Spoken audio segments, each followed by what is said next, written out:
একদিকে Russia Ukraine, অপরদিকে Iran, Israel, যুক্তরাষ্ট্র, ফিলিস্তিন জুড়ে চলছে তৃতীয় বিশ্বযুদ্ধের উত্তেজনা। আমাদের হাতে এসেছে গুরুত্বপূর্ণ আপডেট আন্তর্জাতিক সংবাদ। শুরুতেই থাকছে ইস্পাহানের ভূগর্ভেই ইরানের পারমাণবিক শক্তি। এবারে জানিয়ে দিব পাকিস্তানে বন্যায় মৃতের সংখ্যা বেড়ে ৩২। আরও জানাবো নেতানিয়াহুকে আর বিশ্বাস করেন না বহু ইসরায়েলি। এবারে থাকছে গাজায় ইসরায়েলি হামলায় ১ লাখ ফিলিস্তিনি নিহত। সব শেষে জানিয়ে দিব পাকিস্তানে ধ্বংস হওয়া সন্ত্রাসী আস্তানা পুনর্নির্মাণ দাবি ভারতের। এতক্ষণ শুনছিলেন আপডেট আন্তর্জাতিক সংবাদের শিরোনাম, এবারে বিস্তারিত। তবে তার আগে অনুরোধ রইল ভিডিওটিতে একটি লাইক এবং কমেন্ট করে জানিয়ে দিন ভিডিও সম্পর্কে আপনার মূল্যবান মতামত। আরও জানিয়ে দিন ভিডিওটি কোথা থেকে দেখছেন বা কোন জেলা থেকে দেখছেন। ইস্পাহানের ভূগর্ভেই ইরানের পারমাণবিক শক্তি। ইরান ইসরায়েল উত্তেজনার রেশ কাটতেই না কাটতেই আবারও সামনে এলো ইরানের পরমাণু কেন্দ্র। ফোর্দ নয়, এবার বিশ্ব নজর ঘুরে পড়েছে মধ্য ইরানের ইস্পাহানে, যার ভূগর্ভেই রয়েছে দেশটির বিশাল পারমাণবিক শক্তি। এটি মাটির অনেক নিচে গড়ে তোলা তেহরানের সবচেয়ে গোপন এবং দুর্ভেদ্য পারমাণবিক ঘাঁটি, যেখানে রয়েছে ইরানের সমৃদ্ধ ইউরেনিয়ামের সবচেয়ে বড় মজুদ, যা একটি পারমাণবিক বোমা তৈরির জন্য যথেষ্ট। ওয়াশিংটনের সামরিক ও গোয়েন্দা কর্মকর্তারা দাবি করেছেন এই ঘাঁটিতে ইরান তার ইউরেনিয়ামের প্রায় 60% মজুত করে রেখেছে। একই সঙ্গে তারা স্বীকারও করেছেন ইস্পাহান পারমাণবিক স্থাপনায় এই হামলায় শক্তিশালী বাংকার বাস্টার বোমা ব্যবহার করেনি যুক্তরাষ্ট্র, কারণ এই স্থাপনাটি এতটাই গভীরে যে এই ধরনের বোমাও সেখানে কার্যকর হতো না। বৃহস্পতিবার মার্কিন সিনেটরদের এক গোপন ব্রিফিংয়ে এই তথ্য নিশ্চিত করেছেন মার্কিন প্রতিরক্ষা বিভাগের জয়েন্ট চিফস অফ স্টাফের চেয়ারম্যান জেনারেল ড্যান কেইন। শুক্রবার এ খবর জানিয়েছে মার্কিন সংবাদ মাধ্যম সিএনএন। মার্কিন কর্মকর্তারা বিশ্বাস করেন স্থাপনাটির ভেতরের অংশ, যেখানে ইরানের প্রায় 60% সমৃদ্ধ ইউরেনিয়াম মজুত রয়েছে, তা এতটাই গভীরে অবস্থিত যে সেগুলো ধ্বংস করা এই বোমার পক্ষেও সম্ভব হতো না। পাকিস্তানে আকস্মিক বন্যায় মৃতের সংখ্যা বেড়ে ৩২। পাকিস্তানে ভারী বর্ষণ ও আকস্মিক বন্যা ও বজ্রপাতে মৃতের সংখ্যা বেড়ে অন্তত ৩২ জনে দাঁড়িয়েছে। এ ঘটনায় এখনও ১০ জন নিখোঁজ রয়েছেন। এছাড়া আহত অবস্থায় উদ্ধার করা হয়েছে আরও ৪৫ জনকে। দেশটির দুর্যোগ ব্যবস্থাপনা কর্তৃপক্ষ এ তথ্য জানিয়েছে। খাইবার পাখতুনখোয়া প্রদেশের দুর্যোগ ব্যবস্থাপনা সংস্থা শনিবার এক বিবৃতিতে জানায়, গত ৩৭ ঘন্টায় আকস্মিক বন্যা ও ছাদ ধসে ১৯ জন নিহত হয়েছেন, যাদের মধ্যে ৮ জনই শিশু। বুধবার সোয়াত উপত্যকাতেই ১৩ জনের মৃত্যুর খবর পাওয়া গেছে। পূর্বাঞ্চলীয় পাঞ্জাব প্রদেশের দুর্যোগ ব্যবস্থাপনা কর্তৃপক্ষ জানিয়েছে বুধবার থেকে অন্তত ১৩ জন নিহত হয়েছেন। আলাদা প্রতিবেদনে এ খবর জানিয়েছে পাকিস্তানি সংবাদ মাধ্যম জিও নিউজ ও ডন। নেতানিয়াহুকে আর বিশ্বাস করেন না বহু ইসরায়েলি। ইরানে হামলার পর বড় বিপাকে পড়েছেন ইসরায়েলের প্রধানমন্ত্রী বেনিয়ামিন নেতানিয়াহু। দেশটির বিরুদ্ধে জয় দাবি করেছেন তিনি। তবে জরিপ বলছে নেতানিয়াহুকে আর বিশ্বাস করেন না বহু ইসরায়েলি। শনিবার বিবিসির এক প্রতিবেদনে এই তথ্য জানানো হয়েছে। প্রতিবেদনে বলা হয়েছে, ইরানের বিরুদ্ধে ১২ দিনের সংঘাতের পর ঐতিহাসিক বিজয় দাবি করছেন নেতানিয়াহু। তবে সাম্প্রতিক জরিপে দেখা গেছে ইসরায়েলের অনেক নাগরিক তার উপর আস্থা রাখছেন না এবং তার রাজনৈতিক ভবিষ্যৎ নিয়ে প্রশ্ন উঠছে। বিবিসি জানিয়েছে, মার্চ মাসে যখন গাজায় যুদ্ধবিরতির সম্ভাবনা তৈরি হয়েছিল এবং বহু জিম্মি মুক্তি পেয়েছিল, তখন সেই প্রতিক্রিয়া ভেঙে দিয়ে নেতানিয়াহু যুদ্ধ চালিয়ে যাওয়ার ঘোষণা দেন।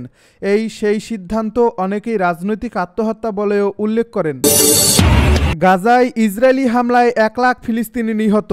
ইসরায়েলের বর্বর হামলায় এ পর্যন্ত গাজায় প্রায় ১ লাখ ফিলিস্তিনি নিহত হয়েছেন। এটি ভূখণ্ডটির মোট জনসংখ্যার প্রায় ৪%। শুক্রবার এমনটি দাবি করেছে ইসরায়েলি সংবাদ মাধ্যম হারতেস। এই সংখ্যা গাজার স্বাস্থ্য মন্ত্রণালয়ের দেওয়া হিসাবের চেয়ে অনেক বেশি। গাজার মন্ত্রণালয়টি জানায়, ২০২৩ সালের অক্টোবর থেকে এ পর্যন্ত নিহতের সংখ্যা ৫৬,৩০০ ছাড়িয়েছে। হারতেস জানিয়েছে, ইসরায়েলি হামলায় সরাসরি নিহত ছাড়াও বহু মানুষ পরোক্ষভাবে প্রাণ হারিয়েছেন, যেমন ক্ষুধা, ঠান্ডা ও রোগে আক্রান্ত হয়। এর কারণ গাজার স্বাস্থ্য ব্যবস্থা পুরোপুরি ভেঙে ফেলছে ইহুদিবাদী ইসরায়েল। সংবাদ মাধ্যমটির প্রতিবেদনে আরও বলা হয়েছে, ইসরায়েলি মুখপাত্র, সাংবাদিক ও প্রভাবশালীর গাজার স্বাস্থ্য মন্ত্রণালয়ের প্রকাশিত নিহতের সংখ্যা দেখে প্রায়শই সেটিকে বাড়িয়ে তোলা হয়েছে বলে মনে করেন। তবে ক্রমেই আরও বেশি আন্তর্জাতিক বিশেষজ্ঞ এই সংখ্যাকে নির্ভরযোগ্য বলে মেনে নিচ্ছেন। এমনকি বাস্তব পরিস্থিতির তুলনায় এটি হয়তো রক্ষণশীল হিসাবও হতে পারে। এ প্রতিবেদনে বলা হয়েছে, লন্ডনের ইউনিভার্সিটি অফ হোলোওয়ের অর্থনীতিবিদ এবং সংঘর্ষকালীন মৃত্যুর উপর আন্তর্জাতিকভাবে স্বীকৃত বিশেষজ্ঞ অধ্যাপক মাইকেল এসপাগ্যাট গাজায় মৃত্যুর পরিসংখ্যান নিয়ে একটি পরীক্ষা পরিচালনা করেছেন। পাকিস্তানে ধ্বংস হওয়া সন্ত্রাসী আস্তানা পুনর্নির্মাণের দাবি ভারতের। অপারেশন সিঁদুরে পাকিস্তানে ধ্বংস হওয়া সন্ত্রাসী আস্তানাগুলো দেশটির সেনাবাহিনী এবং সরকারি সংস্থাগুলো সমন্বয়ে পুনর্নির্মাণ করা হচ্ছে বলে দাবি করছে ভারত।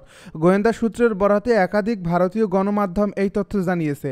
দেশটির গোয়েন্দা সূত্রের মতে, মে মাসে পেহেলগাম সন্ত্রাসী হামলার প্রতিক্রিয়ায় শুরু হওয়া অপারেশন সিন্দুরের সময় ভারতীয় সেনাবাহিনী যে সন্ত্রাসী লঞ্চ প্যাড এবং প্রশিক্ষণ শিবির ধ্বংস করেছিল, পাকিস্তান সেগুলো পুনঃপ্রতিষ্ঠা করার জন্য সক্রিয়ভাবে কাজ করছে।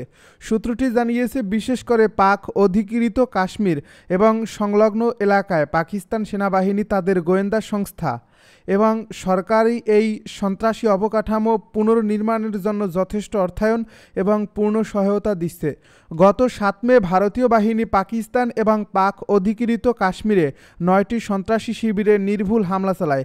গোয়েন্দা সংস্থাগুলোর ইঙ্গিত, পাকিস্তানি সন্ত্রাসী সংগঠনগুলো আইএসের সহযোগিতায় নিয়ন্ত্রণ রেখার কাছে ঘন জঙ্গলে উচ্চ প্রযুক্তির ছোট সন্ত্রাসী শিবির তৈরির চেষ্টা করছে।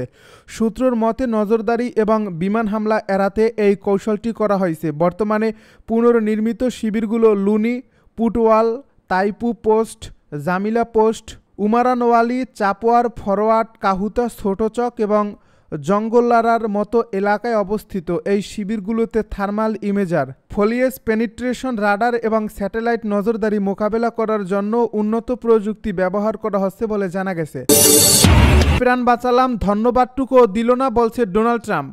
ইরানের পরমাণু অস্ত্র অর্জন ঠেকানোর কথা বলে গত 13 জুন দেশটিতে অতর্কিত হামলা চালায় ইসরায়েল।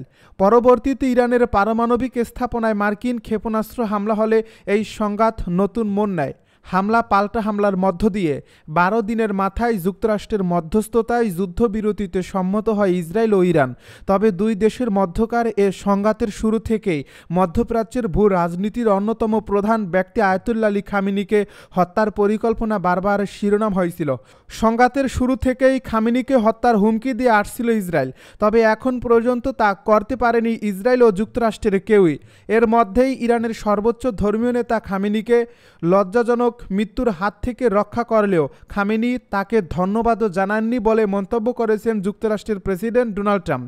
শুক্রবার নিজের সামাজিক যোগাযোগ মাধ্যম ট্রুথ সোশ্যালে ট্রাম্প লিখেছেন, আমি খামেনিকে অত্যন্ত জঘন্য ও অপমানজনক মৃত্যুর হাত থেকে বাঁচিয়েছিলাম, তবে তিনি ধন্যবাদটুকুও দিলেন না। ইসরায়েলের সঙ্গে 12 দিনের যুদ্ধে ইরান জয়লাভ করছে। খামেনির এমন মন্তব্যের প্রতিক্রিয়ায় ট্রাম্প এ কথা বলেন।